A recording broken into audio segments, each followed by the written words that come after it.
Every song that I write starts off with just me and an acoustic guitar.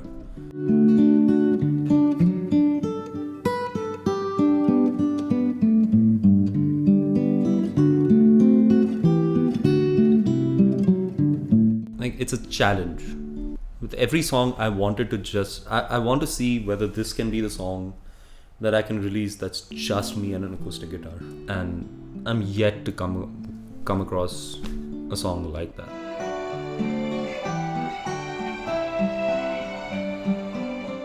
The song Broken Things is about, it's really a conversation between me and some form of higher power.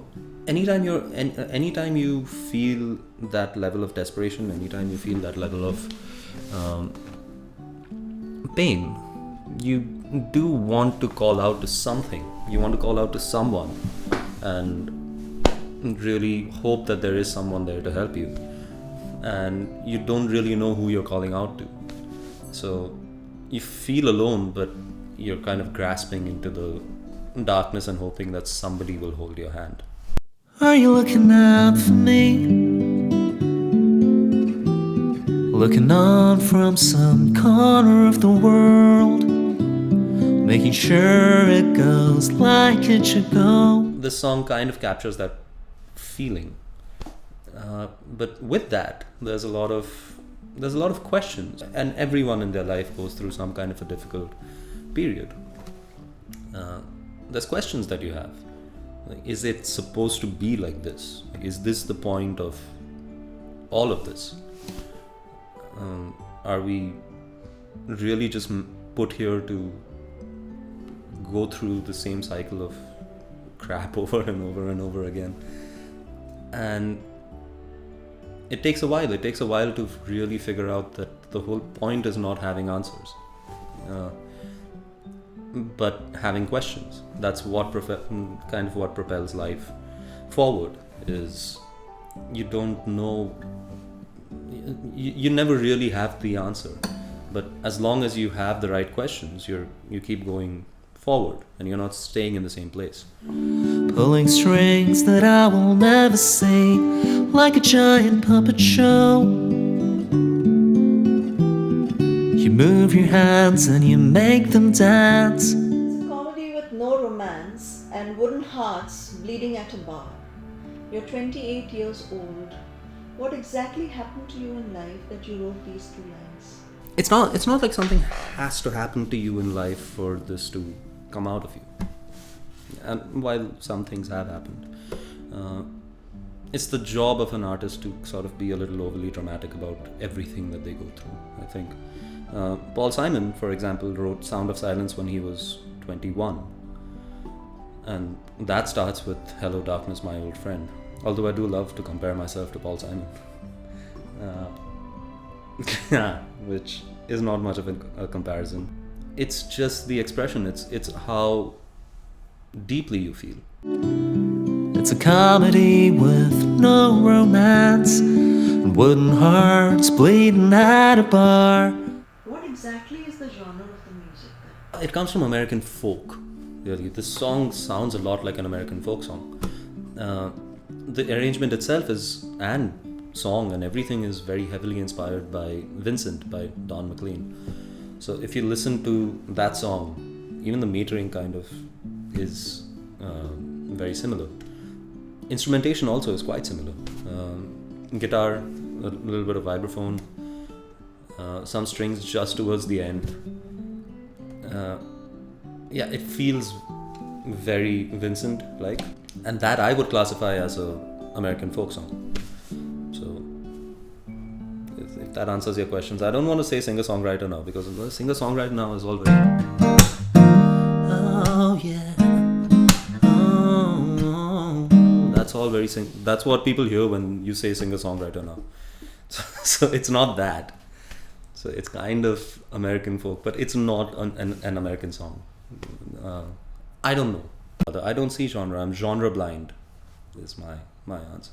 I don't know who you are, but you've looked after me so far. The lyrics came first. It feels weird to call them lyrics. It was just kind of a free flow of thought. I have a bunch of those on my phone just as notes. It sort of came out as a bunch of questions. And I had Vincent playing in my head. So that meter was kind of just playing. So in the moments I can't bear, when the will just isn't there, I look up to the sky and I ask, are you looking out for me? Again, anyone who writes will, I suppose, relate to this, is that when you have a certain meter in your head, you start thinking in that meter. I think this might be one of the quickest songs I've written. This was, what, half an hour max. And then maybe I went back and changed a couple of lines, but yeah, nothing more than that. And then I sat on it for I think a month, and then I decided, yeah, this seems, but it seems like something I want to record and I want to have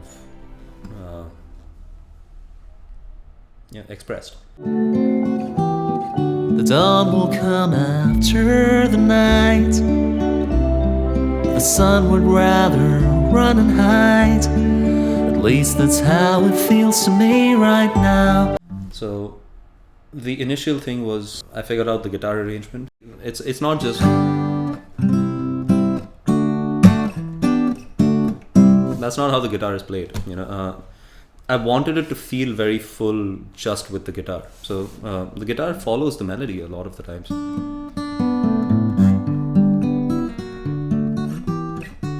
So this is, are you looking out for me?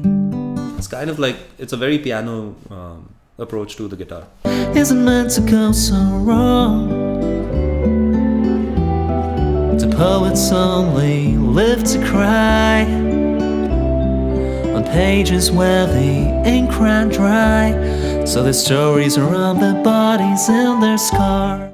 And then I sang the what we call scratch vocals, which is just a rough version of the song, which in the end it turned out to be the one that's released. I thought I'll record it again, but it didn't really need that much that much changing, and the emotion was all there. There were a couple of imperfect parts. I was like, it's the feel of the song, you know. It doesn't have to be entirely perfect. It should sound a little bit like you're singing in desperation. I don't know who you are, but you've looked after me so far. So in the moments I can't bear, when the will just isn't there, I look up to the sky and I ask. Then I went in and added the you know how producers usually just get in and add small little things. So there's a piano in there, there's a vibraphone in there, there's strings in there. Do broken things get fixed and carry on? Or are we made to be broken all life long?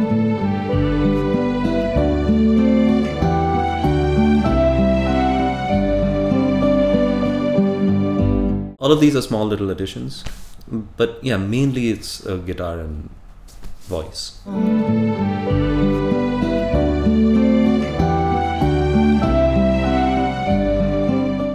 With the same words, could this have been a happier tune?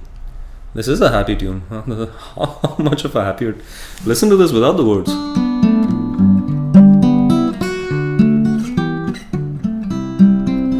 Da da da da da da.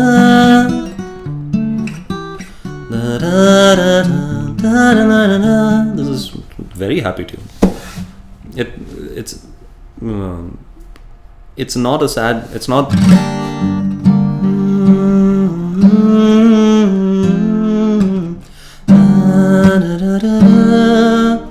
Yeah, it's not that kind of a sad song. It's not a sad song, really.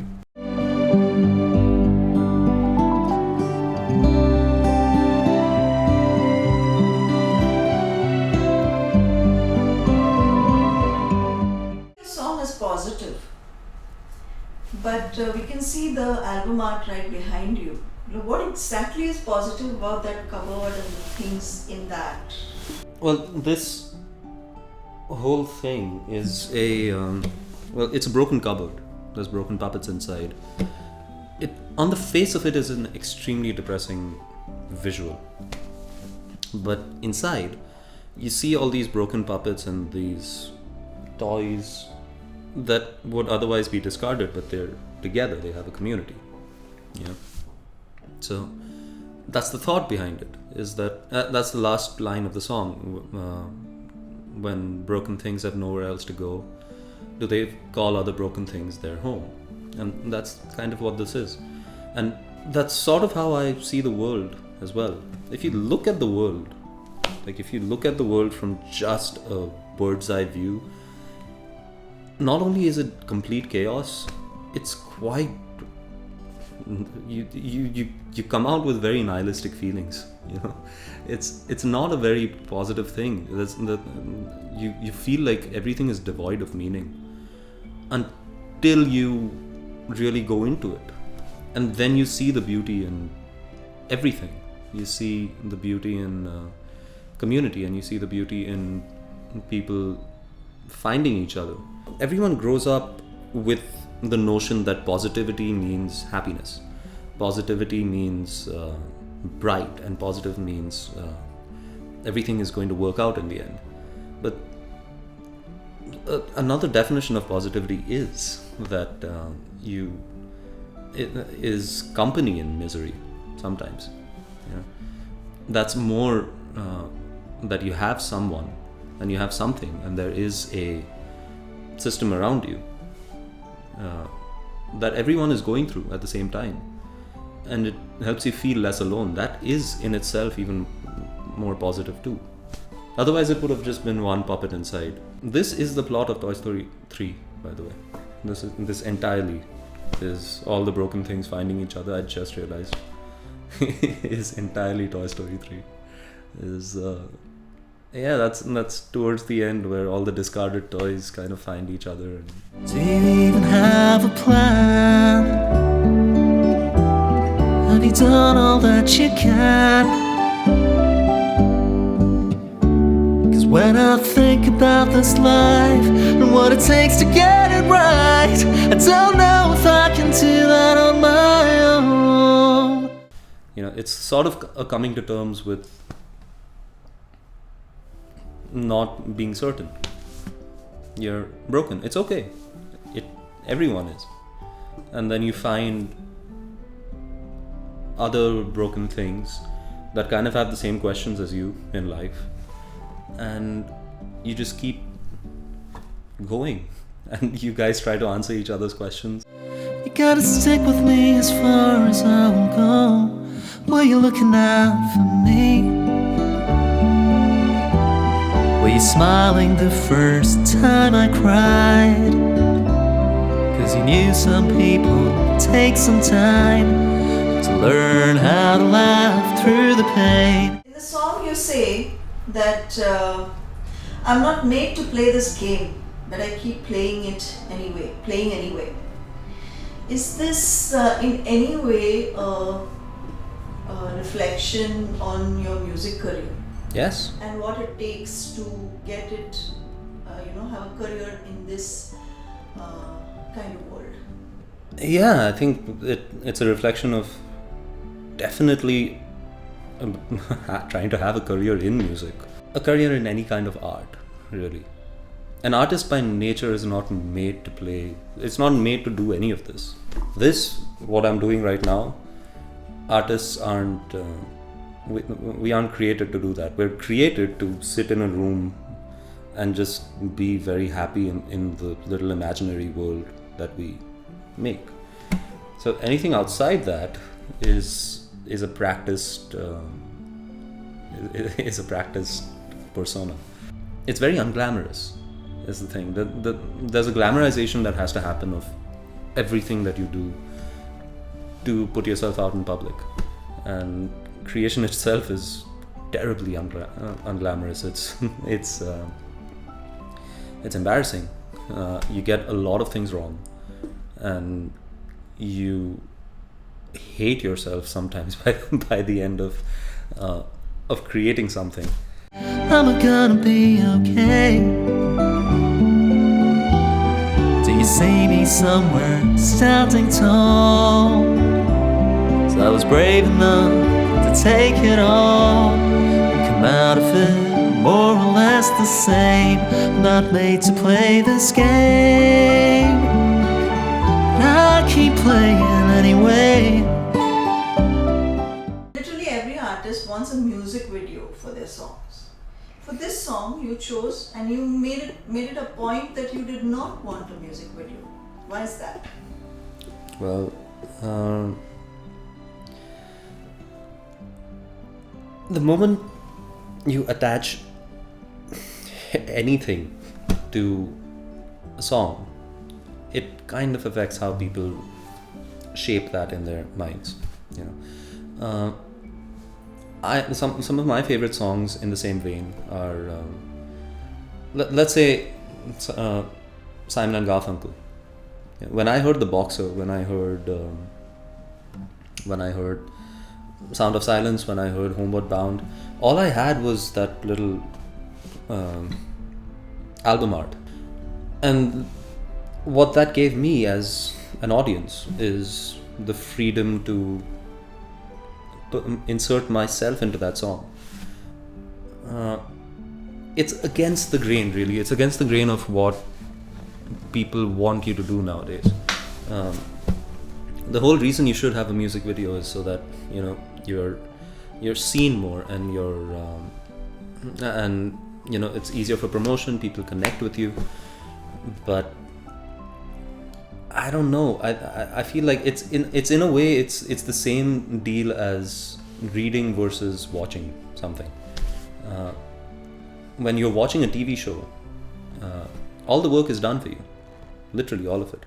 But when you're reading something, your mind kind of lights up. You know, you're doing the sound yourself, you're doing the lighting yourself, the characters, you're visualizing everything, and it's a far more personal experience.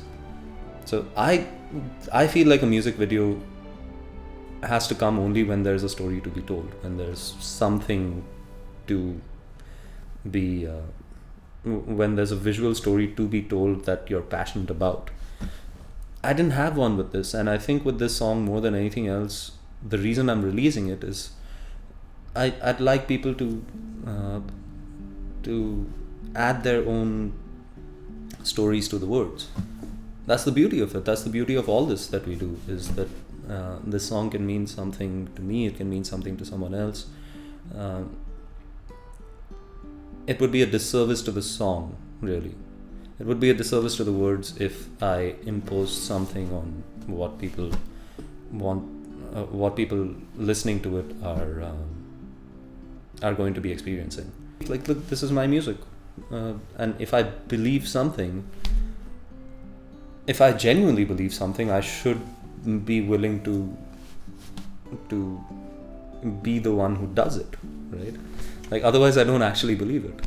And I genuinely believe this. I believe that people should go back to really, really listening to music, really paying attention to it, really connecting with it. So in that way, I suppose, yeah, I hope that, I don't know whether the song will, you know, get a lot of streams. I don't know whether the song will do the best in the world. I don't genuinely know how many people will hear the song.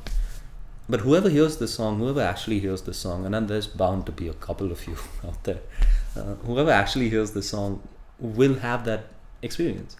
You know, I won't put anything on to you, but you'll be able to tell your own story with it, which is even more beautiful. There are moments I can't bear when the will just isn't there, so I look up to the sky and I don't think this is a song of a depressed soul, is it? I mean, it is very hopeful in the end. The last line is, when broken things have nowhere else to go, do they call other broken things their home? That is a positive sentiment.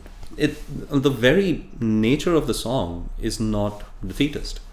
The very nature of the song is hopeful. It's reaching out for something. I feel like people who are truly depressed, they don't ever reach out for something. The whole point of the song is to is to call on some kind of help that is a positive emotion at its core. If you really pay attention to the lyrics of the song, it says that I want to get this right, but I'm struggling with the fact that with the knowledge of the fact that none of this is ever possible to get right. You can't, you physically can't, you can't live life in a correct way, but you can live life among things that make you feel okay. When broken things have nowhere else to go, do they call other broken things their home?